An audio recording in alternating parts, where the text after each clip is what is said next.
A database trigger is procedural code that is automatically executed in response to certain events on a particular table or view in a database. The trigger is mostly used for maintaining the integrity of the information on the database. For example, when a new record is added to the employees table, new records should also be created in the tables of the taxes, vacations and salaries. Triggers in DBMS. Below follows a series of descriptions of how some popular DBMS support triggers. Oracle in addition to triggers that fire when data is modified, Oracle 10G supports triggers that fire when schema-level objects are modified and when user log-on or log-off events occur. These trigger types are referred to as schema-level triggers.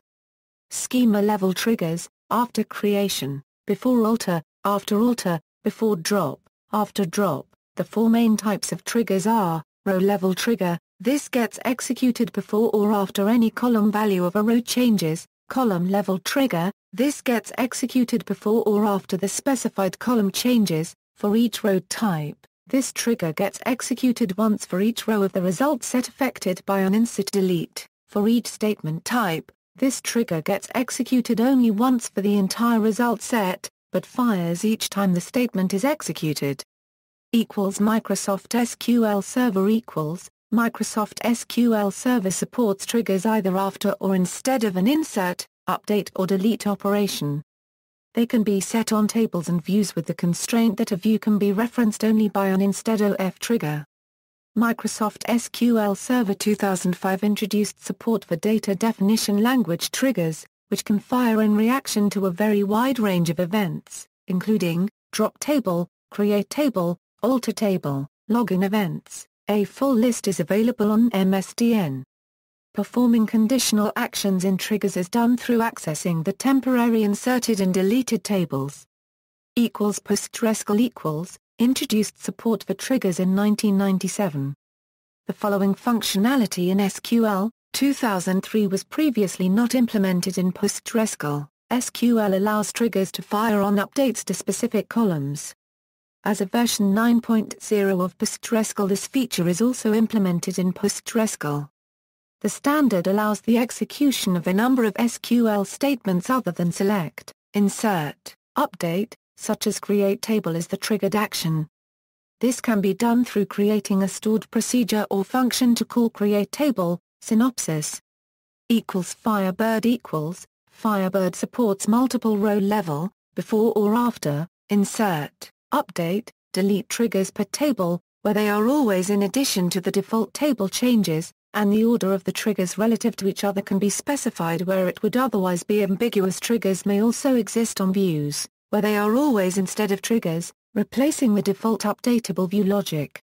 Firebird does not raise mutating table exceptions, and triggers will by default both nest and recurse as required. Firebird's triggers use new and old context variables and provide updating, inserting, and deleting flags to indicate the current usage of the trigger. As of version 2.1, Firebird additionally supports the following database-level triggers: connect, disconnect, transaction start, transaction commit, transaction rollback. Database-level triggers can help enforce multi-table constraints, or emulate materialized views. If an exception is raised in a transaction commit trigger, the changes made by the trigger so far are rolled back and the client application is notified, but the transaction remains active as if commit had never been requested. The client application can continue to make changes and re-request commit. Syntax for database triggers MySQL MySQL 5.0.2 introduced support for triggers. MySQL supports these trigger types: insert trigger, update trigger, delete trigger. Note: in versions prior to 5.7n, MySQL allows only one trigger of each type on each table.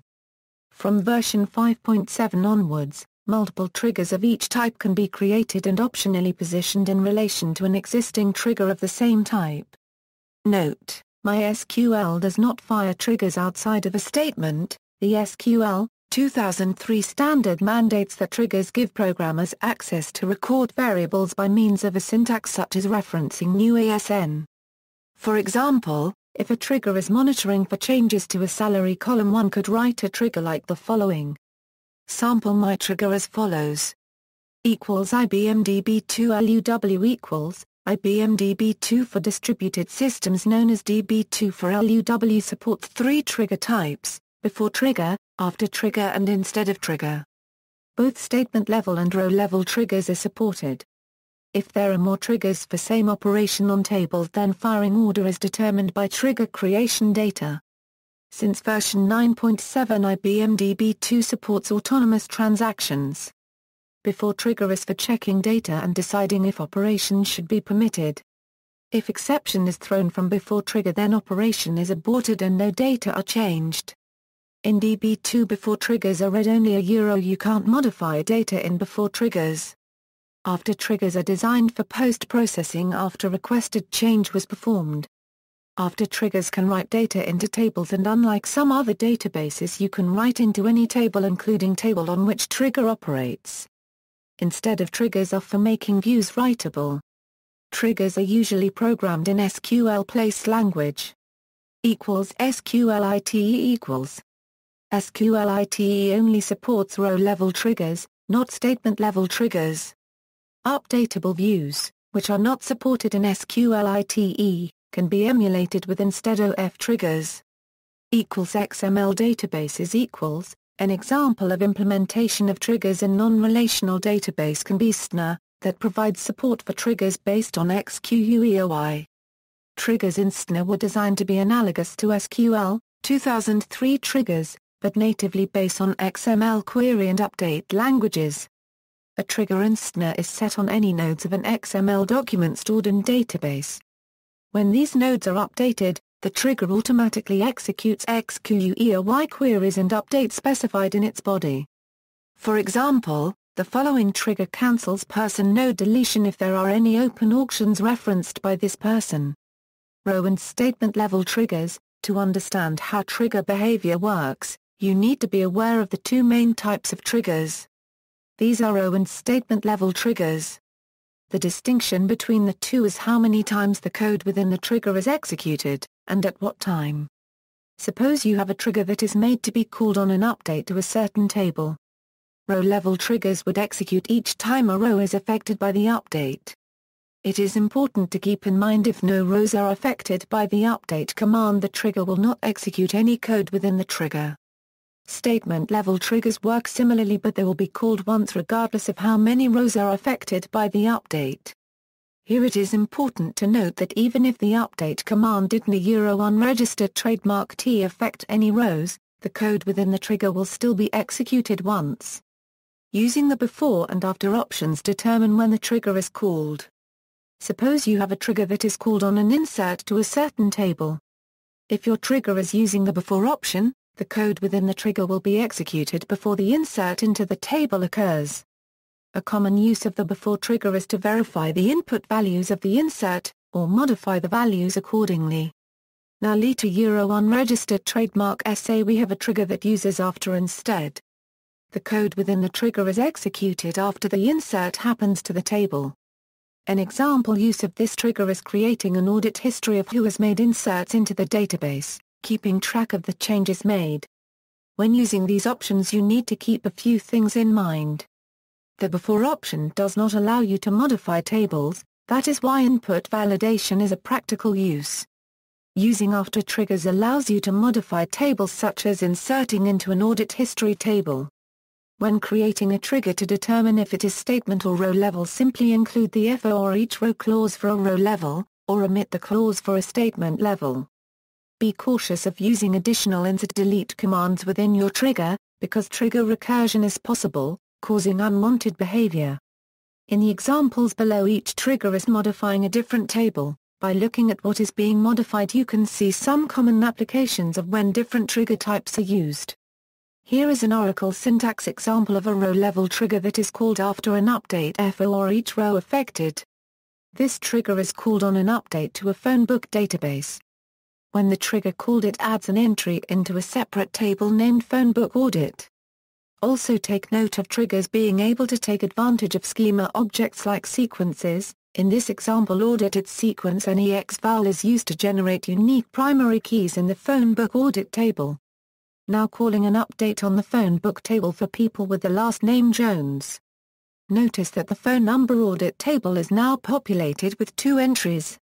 This is due to the database having 2 entries with the last name of Jones.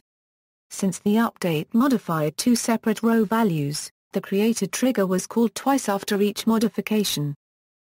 After, statement level trigger equals, an Oracle syntax statement trigger that is called after an update to the phone book table. When the trigger gets called, it makes an insert into phone book edit history table. Now let's do exactly the same update as the above example, however this time we have a statement level trigger. You can see that the trigger was only called once, even though the update did change 2 rows. Before each row level trigger equals. In this example we have a before each row trigger that modifies the insert using a when conditional. If the last name is larger than 10 letters, using the substr function we change the last name column value to an abbreviation. Now let's perform an insert of someone with a large name. You can see that the trigger worked, modifying the value of the insert before it was executed.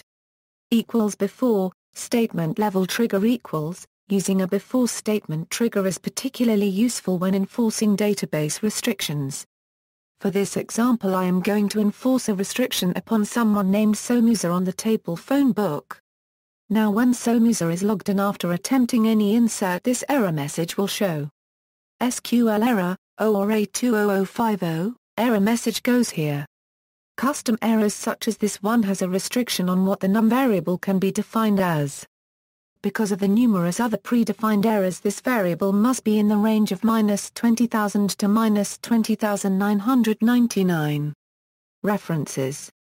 External links, Microsoft SQL Server Drop Trigger, MySQL Database Triggers, MySQL DB Create Triggers, DB2 Create Trigger Statement, Oracle Create Trigger, PostgreSQL Create Trigger, Oracle Mutating Table Problems with Delete Cascade, SQLite Query Language, Create Trigger, Oracle's documentation on triggers.